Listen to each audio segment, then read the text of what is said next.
Okay, you are in the kitchen with Jelly 007, aka John Sanders, and tonight, beef tips and rice. Actually, beef tips, gravy, and rice. So we're going to get what I got here is about 1.25 pounds of beef tips, and I'm going to do the rice, by the way, in the Instant Pot. I'm doing the beef tips in the Ninja and the rice in the Instant Pot. The Instant Pot's got a rice button. Maybe that's the only reason. I like the way Instant Pot does rice, and I like that rice button. I'm not lying. So you cook your rice ever how you would. This is not about the rice. It's more about the beef tips and the gravy. So to get that part started, like I said, 1.25 pounds of beef tips is what I'm using. I'm going to use about half of that onion. I'm not going to use it all. I ain't got to tell you, use all you want. I'm going to use, we're going to spray these with avocado oil, which is a good point. I'm going to spray this and the inside of the Ninja, and I'm going to sear them, but not long, because beef tips are easy to cook. While you're trying to sear them or brown them, you'll cook them. So I don't want that to happen. I'm going to slightly brown them. They're not going to be seared up like say a roast would be. So just pointing that out right now. We're going to use low sodium or 50% less sodium beef broth. That's because I've done this before and it got a little salty on me before, and I used regular broth. And I think it's a lot easier to add salt at the table on a lot of recipes, but kind of especially this one. Now this right here, a lot of people might say, you know, oh, you can do it with something. There's nothing wrong with this brown gravy dry mix. And I use it quite often. You can see I've used quite a bit recent. It works great. It's easy, it's simple, and it goes along with what you're doing when you're trying to pressure cook something in a hurry. It's nothing wrong with it either. You'll see what I mean in just a minute. We're going to spray them with this avocado oil before I do the searing. I'm going to spray the inside of the pot, and I'm going to spray these beef tips. Salt and pepper, of course.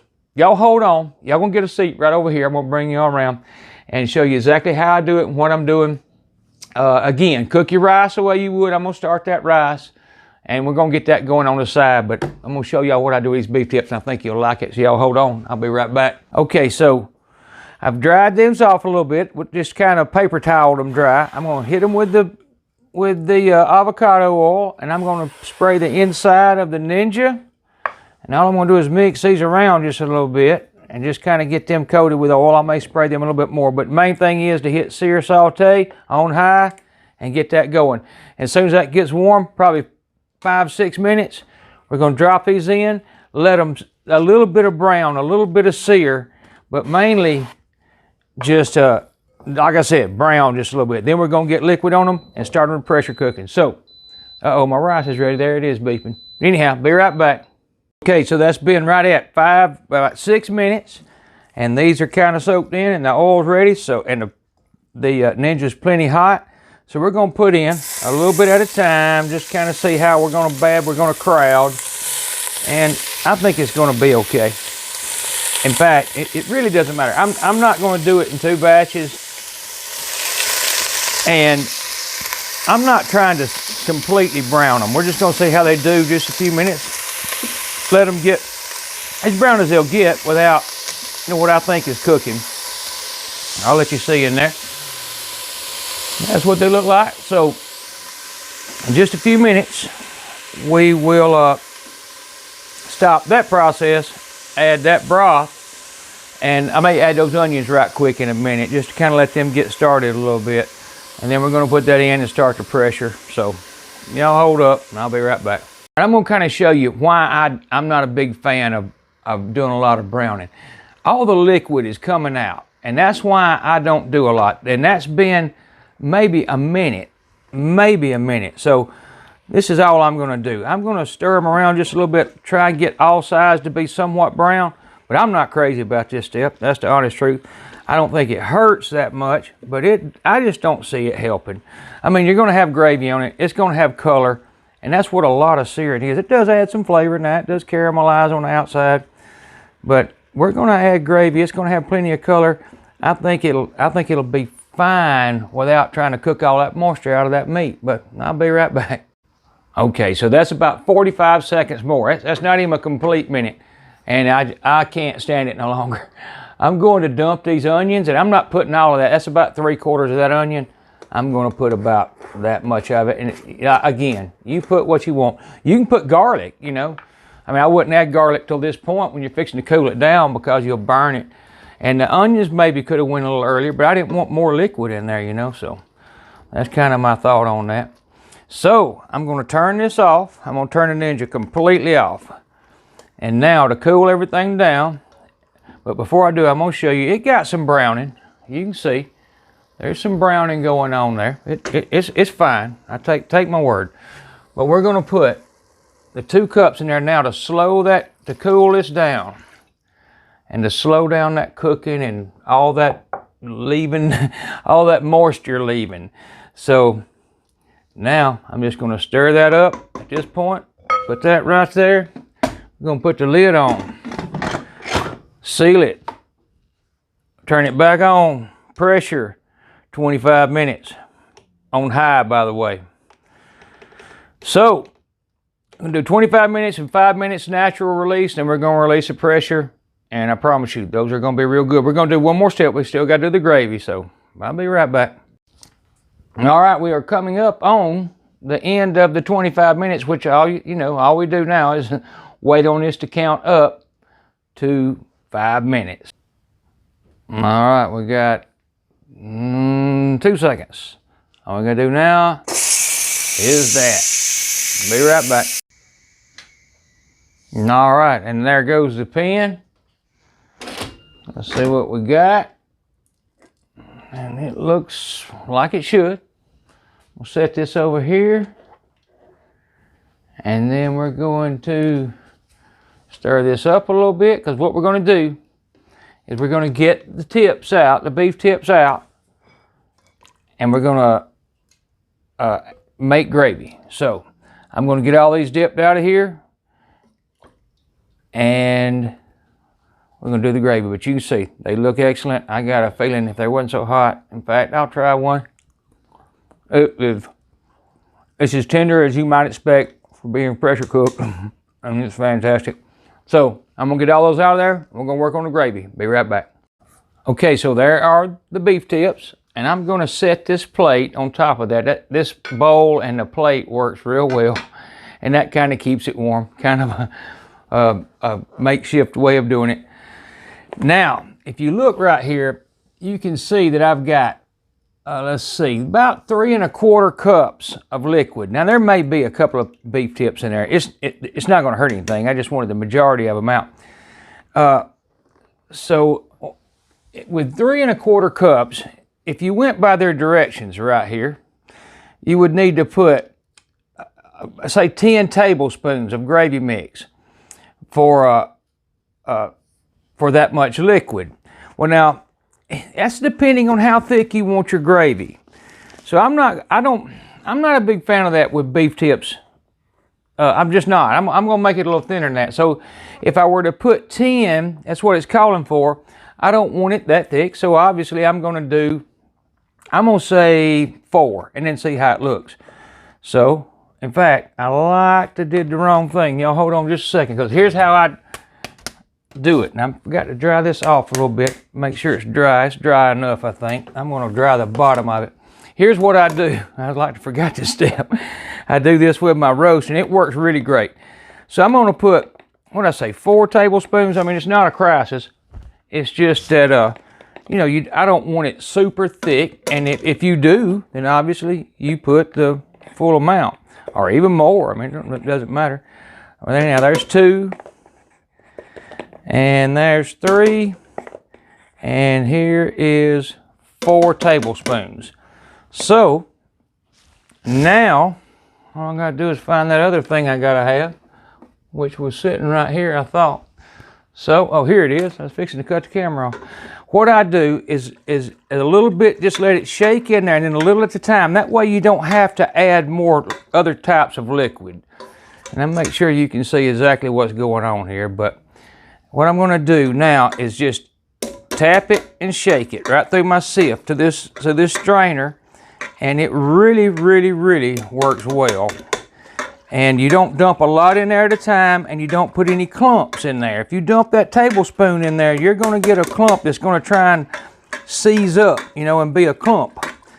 So I don't have to show you this the whole time, but I'm almost done. You can see 4 tablespoons went pretty quick. In fact, I'm gonna finish it on video, so y'all just bear with me just a second. And just do that right here. And I think this is the method I use on my pot roast and everything else. Now, when I add this to a pot roast, which honestly I do now, this is how I do it. And that is it right there. That's done. So I mean, if you want to go to the trouble of mashing down what kind of gets humid and gets stuck together right there, you can. But it's not a crisis. So there's 4 tablespoons on what the directions called for should have been 10. So, I mean, you kind of got to make that call yourself. I just don't want it that thick. Now, I am not saying I'm not going to add more before it's over with, but I want to start out with 4. So now I'm going to hit sear saute, and we're going to let this come up to a boil. And when it does, we will see how it looks. And if it's the way I like it, we'll be serving it. So y'all hold up. Okay, so I did have to hit start. I forgot to do that. I was trying to stir it too quick. But anyhow, we want it to come to a boil. It'll be there in a second. Hold up. Okay, so there it is at a pretty good roll. And quite honestly, it doesn't have as much body as I would like. So I'll show you how simple it is. It's a lot easier to go too little than it is too much. So I'm going to knock the Ninja off. Just turn it off for just a second. And let it come down just a little bit. I don't want it to be at a full roll when I add these 2 more tablespoons. But that's how simple it is. I mean, this ain't rocket science. It's just cooking. I just think, and it would be fine like that. It's just, I feel like it needs a little more body to it. It just looks a little too much liquid. So 2 more tablespoons will be plenty for me. I think I want it to be a loose gravy. I don't want a real thick, tight gravy. And if I did, I would have put at least 10 tablespoons. It might have went more than that. But anyhow, I'll be right back when that cools down just a little bit. Okay, I'm going to get plumb crazy. After looking at it, I'm going to go with 3 tablespoons. So there's 1, 2, and 3. And like I said, that's about 3/4 of what, they suggested. Which is, makes sense. I don't, if you wanted it like they wanted, you'd have went a little bit more. And this way, it won't be quite as thick. But you get the idea. And the main thing is that this McCormick gravy makes excellent thick gravy. That's usually how I make it. I don't usually make it thinner. I like it. I want it to be able to run down in my rice. That's all it's about. So, all I'm going to do, there's no need you watching, I'm going to do this right here, get these in there, and then turn it back on saute. Just going to mix this in and get it back on high and get it back to rolling. In fact, we are there, and here we go, and it's on. I'll be right back. Okay, there it is at a full roll, and you can see the difference in that gravy. I mean, it is definitely, even though it's really hot right now, when it cools down, it'll get a little thicker, and that's what we're going to let it do. I just turned it off.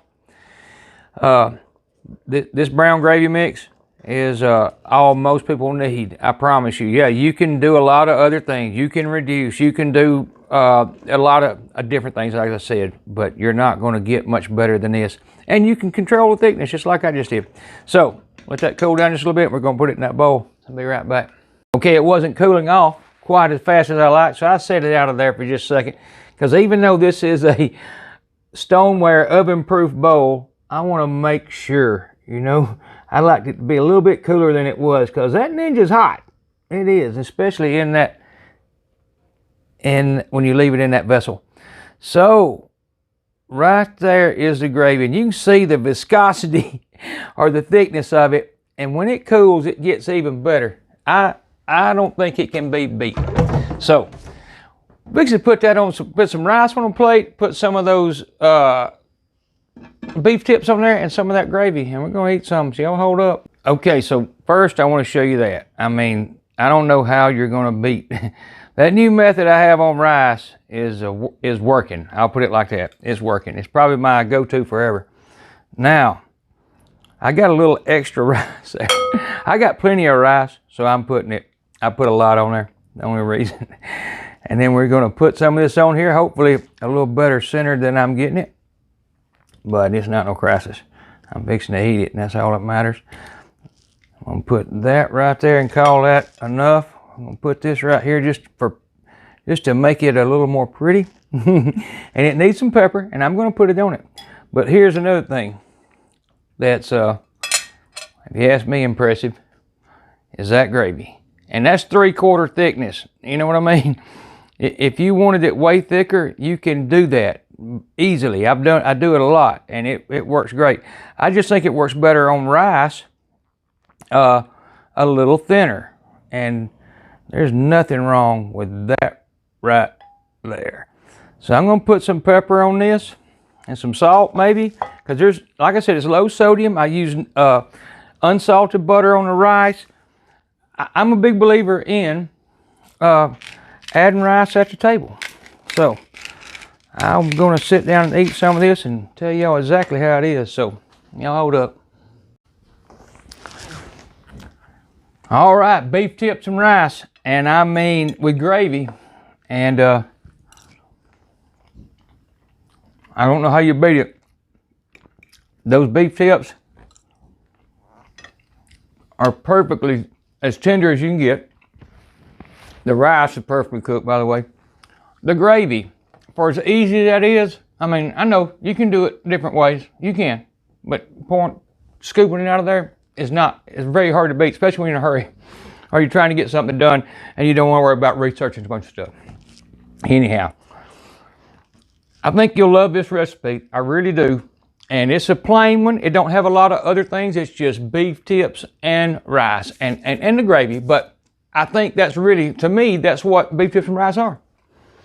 I don't want a lot of other things in it. But anyhow, maybe a little salt. I put no salt in it. You heard my story. You know, it does have a lot of the low sodium, everything. But it's probably perfect for a lot of people I know. Now, I can add salt if I want it. By the way, YouTube spent a whole bunch of money trying to figure out what my next video you wanted to see would be. I'm gonna put that about right here somewhere. That's a good one. I'm sure y'all need to watch. And touch my big old head over here and you subscribe to me. But anyhow, I love y'all all. Come back to see me. Bye-bye.